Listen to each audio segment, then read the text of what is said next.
Hello guys. JSSC previous year के question में आज हम लोग देखेंगे रीजनिंग का क्वेश्चन, जो कि वनरक्षी नियुक्ति मुख्य प्रतियोगिता परीक्षा 16/5/2016 को जो हुआ था उसमें पूछा गया है। उसमें से रीजनिंग क्वेश्चन देखते हैं। पहला क्वेश्चन है, इसको अच्छे से समझना है। कह रहा है कि ABCDE ताश का एक खेल खेलते हैं। यानी कितने लोग हैं? 5 लोग हैं। तो 5 लोग यहाँ पे लिख लेते हैं, जैसे ABCD और E। ठीक, ये 5 लोग हैं। फिर समझ के क्वेश्चन आगे पढ़ते हैं। देखिए, ए बी से कहता है कि यदि तुम मुझे 3 कार्ड दोगे तो तुम्हारे पास उतने कार्ड होंगे जितने अभी मेरे पास हैं। फिर आगे बढ़ते हैं। जबकि यदि डी तुमसे 5 कार्ड ले लें तो उसके पास उतने कार्ड हो जाएंगे जितने कि ई के पास हैं। ठीक, फिर आगे देखिए क्या कहता है। आगे कहता है कि ए और सी के पास मौजूद कुल कार्ड ई के कार्डों से 2 गुने। चलिए इसको साइड में लिखते हैं। ए और सी के पास जो कार्ड है वो ई के कार्ड से 2 गुना है। ठीक, ई के कार्ड से 2 गुना है। मान के चलो इसके पास अगर ये कार्ड है तो इसके पास कितना हो जाएगा?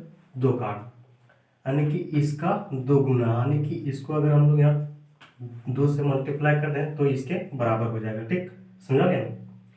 यानी कि इसका 2 गुना इसके बराबर है।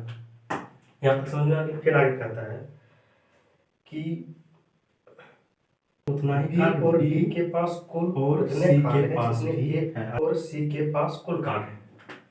यानी कि ए और सी के पास जितना कार्ड है उतना ही कार्ड बी और डी के पास है। यानी कि ए और सी के पास 2 ही कार्ड है तो इसके पास भी ए का 2 गुना कार्ड है। मतलब ये वाला एक इस तरह से ये बन गया। ठीक, फिर देखिए आगे कहता है, यदि उनके पास कुल 150 कार्ड हैं तो सी के पास कितने कार्ड हैं? यानी कि इन पांचों के पास सब टोटल मिला करके 150 कार्ड है। ठीक, तो सी के पास कितना कार्ड होगा ये पूछ रहा है। तो ये थोड़ा समझते हैं।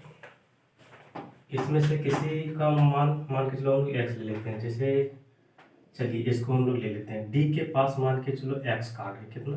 एक्स कार्ड है। डी के पास एक्स कार्ड है। अच्छा से समझना, डी के पास एक्स कार्ड है। तो क्या कह रहा है ना,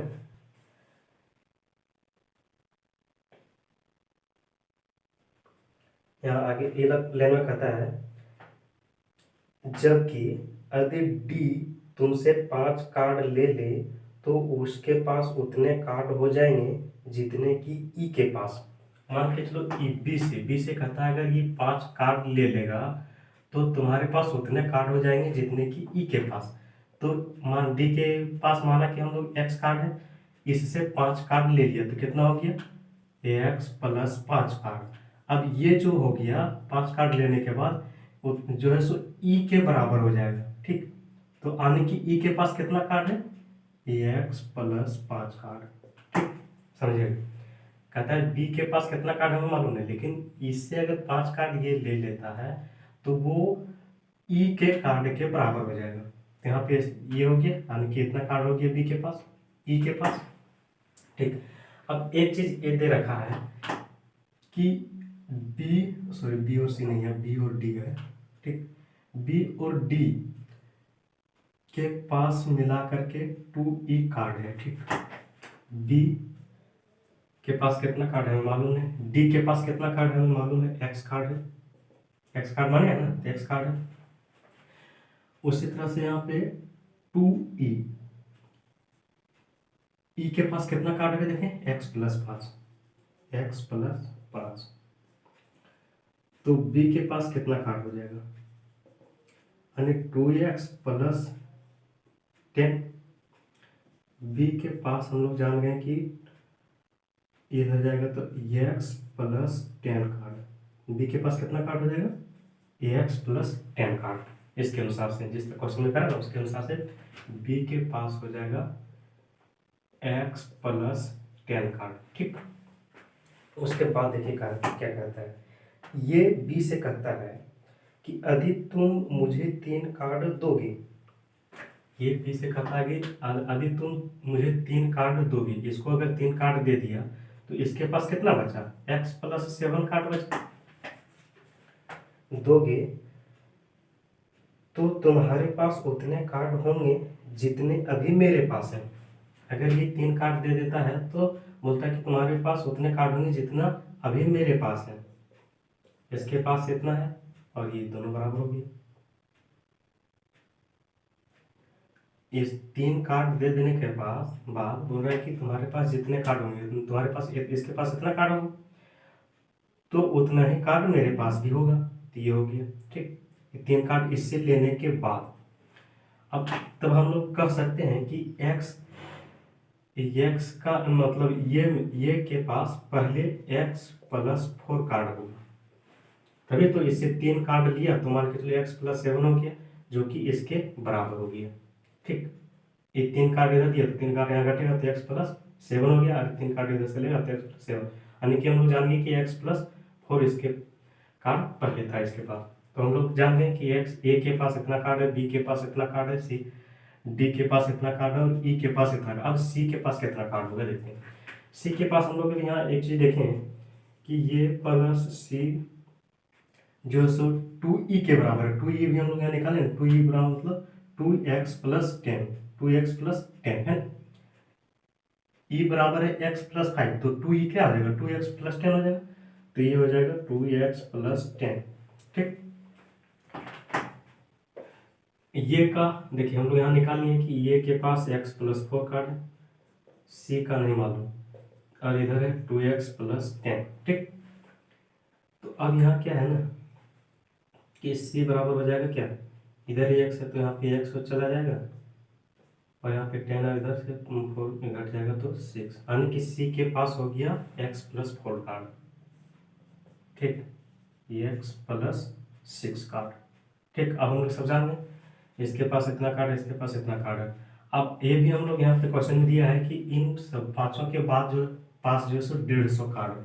ठीक, तब सबको जोड़ देंगे। जोड़ने के बाद होता है जैसे 1 2 3 4 और 5x आ गया, फिर 4 10 14 26 और 5 25, ये टोटल मिला के 150 कार्ड है। ठीक, तो 5x बराबर हो जाएगा आपका 125, यानी कि x हम लोगों के पास निकल गया 5 दूनी 10 25, x बराबर यानी कि 25, x का वैल्यू कितना हो गया 25 का। तो अब हम लोग बता सकते हैं कि किसके पास कितना कार्ड है।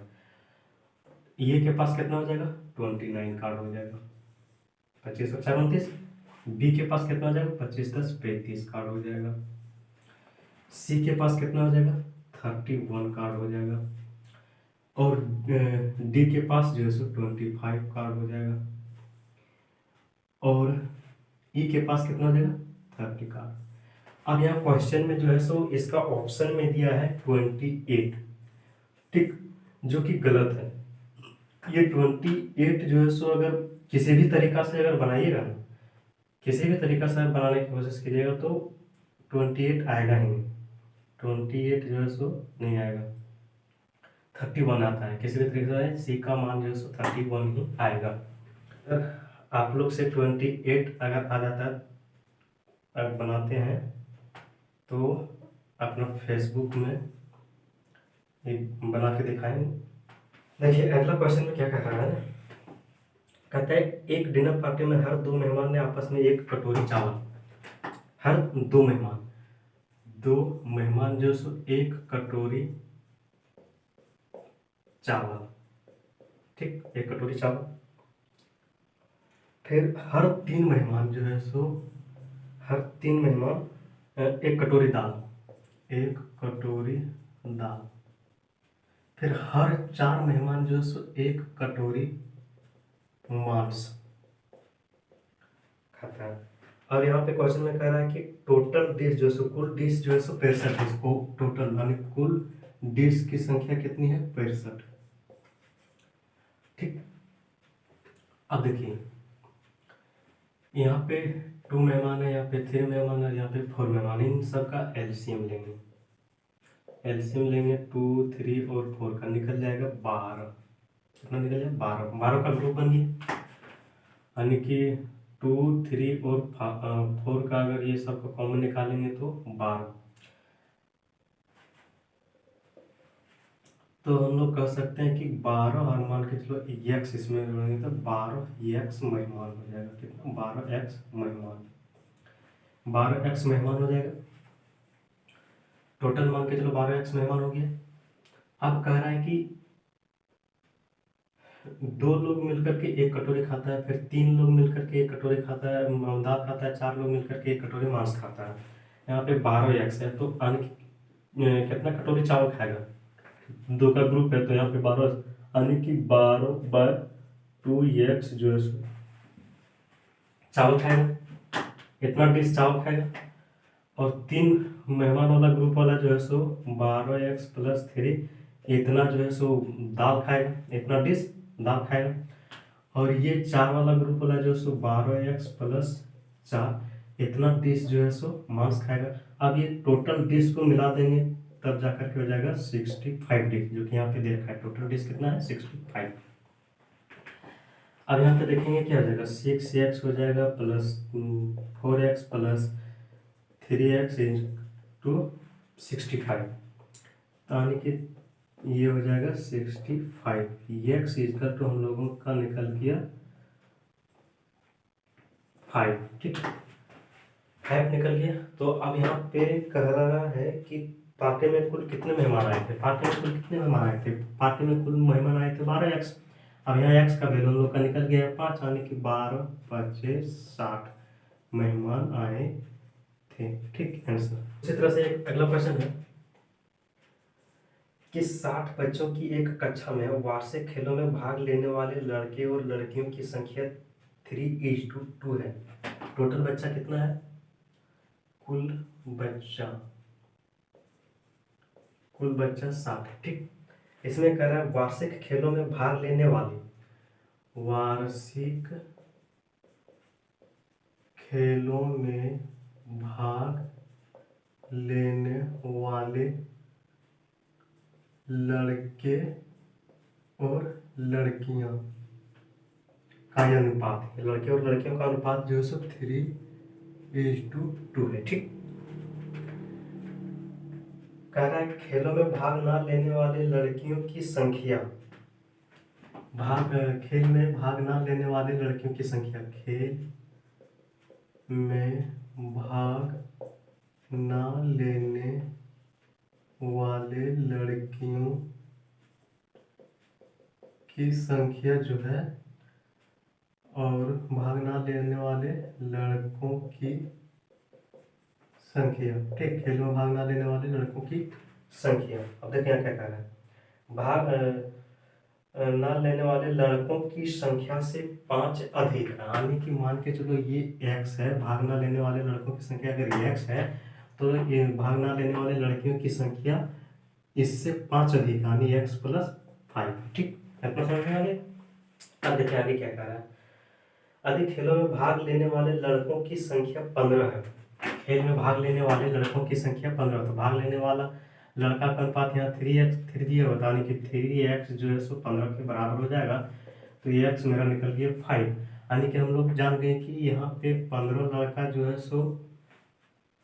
खेल में भाग ले रहा है, तो लड़की कितना भाग ले रहा है? तो 2x, यानी 5 दूनी 10 लड़की भाग ले रहा है। तो यहाँ पे टोटल बच्चा हम लोगों का दिया हुआ है 60। ठीक, अब यहाँ पे हम लोग जान रहे हैं कि खेलों में भाग लेने वाला टोटल बच्चा कितना हो गया 15 और 10, 25 बच्चा हो गया भाग लेने वाला। तो इसको घटाएंगे तो यानी कि 10 में 5 5 और 5 में 2 3, 35 बच्चा जो भाग नहीं लेने वाला है, खेल में भाग नहीं लेने वाला है। अब यहाँ पे ये हो गया 35, तो यहाँ पे है ये x और ये है x + 5, यानी दोनों मिलाएंगे तो कितना आ जाएगा 2x + 5, जो कि 35 बच्चा के बराबर है ना। तो हो जाएगा 2x = 30, यानी कि हम लोगों का ये x निकल गया 15। ठीक, यानी कि हम लोग यहाँ जान गए कि ये 15 और ये 20 हो जाएगा। ठीक, अब देखिए आगे क्वेश्चन में क्या कह रहा है, तो कक्षा में लड़कियों की संख्या कितनी है? तो यहाँ पे है भाग ना लेने वाले लड़कियों की संख्या 20 और भाग लेने वाले लड़कियों की संख्या 10। टोटल कितना हो गया? 30 लड़की आंसर। फिर अगला क्वेश्चन देखते हैं। इसमें कह रहा है कि सूर्योदय के बाद एक सुबह निवेदिता और निहारिका डॉल्फिन। इस तरह का क्वेश्चन बनाने के लिए सबसे पहले क्या करना है आपको देखना है, इस तरह से बना लेना है, पहले 4 दिशा बना लेना। इस तरह के क्वेश्चन में जब भी इसका आंसर आएगा या तो उत्तर आएगा या तो दक्षिण आएगा। ठीक, उत्तर या तो दक्षिण। अब कैसे आएगा बताते हैं। इसको हम लोग पूर्व बोलते हैं, इसको हम लोग पश्चिम बोलते हैं, इसको हम लोग उत्तर बोलते हैं और इसको दक्षिण बोलते हैं।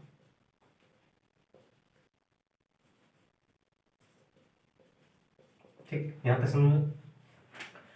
पूरब है यानी यहाँ पे सूर्य रहेगा। अब जब भी यहाँ पे रोशनी पड़ेगा तो इसका छाया इधर ही बनेगा। कोई भी व्यक्ति यहाँ खड़ा रहेगा तो इसका छाया किधर बनेगा? इधर ही बनेगा, ये साइड ही बनेगा। अब यहाँ कोई व्यक्ति खड़ा है तो उसका फेस किधर होगा? दक्षिण की साइड तरफ। और यहाँ पे कोई व्यक्ति खड़ा है तो इसका फेस किधर होगा? उत्तर की साइड तरफ। तो अब यहाँ क्वेश्चन में देखिए क्या कह रहा है कि सुबह निवेदिता और निहारिका जो है सो क्रॉसिंग में आमने सामने खड़ा होकर बात कर रही थी। तो कह रहा निहारिका की परछाई जो सो निवेदिता के एकदम दाईं ओर थी। निहारिका की परछाई जो है सो निवेदिता के एकदम दाईं ओर। जब यहाँ निवेदिता को खड़ा करते हैं तो इसका दायां किधर होगा? इसका दायां ये साइड होगा, इधर तो परछाई बनेगा नहीं। तो क्या करते हैं, निवेदिता के एकदम दाएं, निवेदिता को यहाँ खड़ा कर देते हैं, निवेदिता को यहाँ खड़ा कर देते हैं। अब ये इधर देखेगा तो इसका दाहिना किधर हो जाएगा? इसका दाहिना इधर हो जाएगा, यानी कि इधर परछाई बन रहा है, परछाई इधर बन रहा। यहाँ पे निवेदिता खड़ा है तो यहाँ पे निहारिका खड़ा होगा, है निवेदिता, यहाँ पे निहारिका खड़ा होगा। इसका दाहिना साइड में देखिए बन रहा है। अब फिर कह रहा है तो निहारिका का चेहरा किस दिशा में था? तो निहारिका का चेहरा किस दिशा में होगा? उत्तर दिशा में होगा। निहारिका का चेहरा उत्तर दिशा में होगा, आंसर। ठीक, निहारिका का चेहरा उधर देख रहा है, ये इधर देख रहा है तो उत्तर दिशा में होगा इसका आंसर।